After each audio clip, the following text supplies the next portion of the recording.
A Ghostly Haunting in Grand Haven, chapters 30 and 31. Chapter 30. I had never been in an earthquake before, so I could only imagine that this was what it felt like.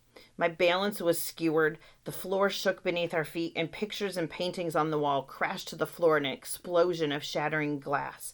Things fell off shelves in the kitchen, and there was a tremendous racket as pots and pans clanged and banged against the tile. I helped Dad to his feet. "We've got to get out of here," he shouted. "Follow me." He climbed over his broken contraption, and I was right behind him. Angela circled around the unit. The house continued to tremble and shake and rock violently. Pieces of the ceiling, plaster, chunks of wood, things like that fell all around us. They bounced off my shoulders and head, but most were so small that I hardly noticed them. A large wooden beam suddenly came crashing down directly in front of Dad, followed by a snowfall of smaller debris that rained upon us. The beam blocked our way out, but only for a moment. Dad scrambled over it and turned around, extending his arms. I grabbed one hand and Angela grabbed the other, and he yanked us so hard he nearly jerked us off our feet, lifting us both up and over the beam. The house was shaking so violently that it was difficult to walk. Dimly, I was aware of horrible, evil laughter all around us, filling the house as it came crashing down around us. More things were falling, and a huge cabinet in the kitchen became unhinged from the wall and crashed to the floor. The large stainless steel refrigerator fell forward with an enormous clangor. The lights continued to flash like crazed, psychopathic fireworks. "Follow me," Dad shouted. He turned and raced down the hall. It was a good thing the three of us were wearing boots because the floor was covered with sharp shards of broken glass and picture frames.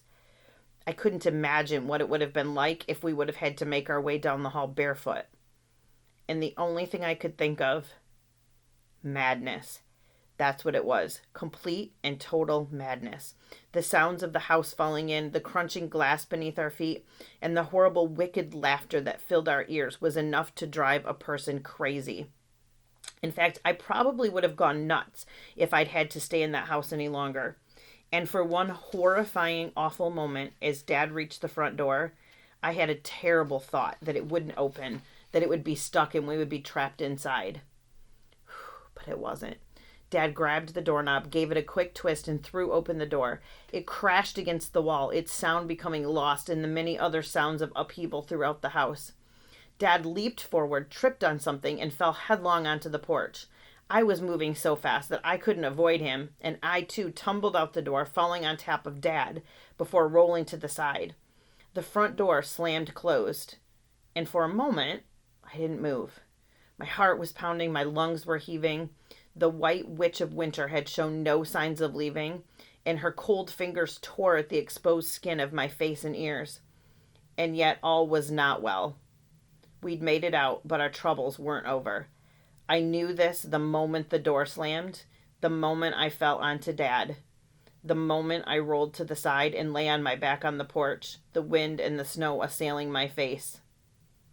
True, we had made it out, but Angela hadn't. She was still inside. Chapter 31. I scrambled to my feet and grabbed the doorknob, pushing the door with all my might. Again, I expected it to be locked, to be secure, thinking I'd have to use all my strength to open it. Thankfully, it opened easily, but I couldn't believe the scene unfolding in the foyer and in the hallway. Angela had her back to me, facing the hallway. The hideous, horrible creature that had been at the foot of the stairs was in the hall, slowly coming toward us. "Angela," I shouted, "come on, let's go." If she heard me, she didn't respond, and it was then that I saw what she was holding in her right hand. The emergency road flare. I'd forgotten all about it. It had been in our van, and she'd shoved it inside her coat pocket. Now she held it in her right hand like a weapon.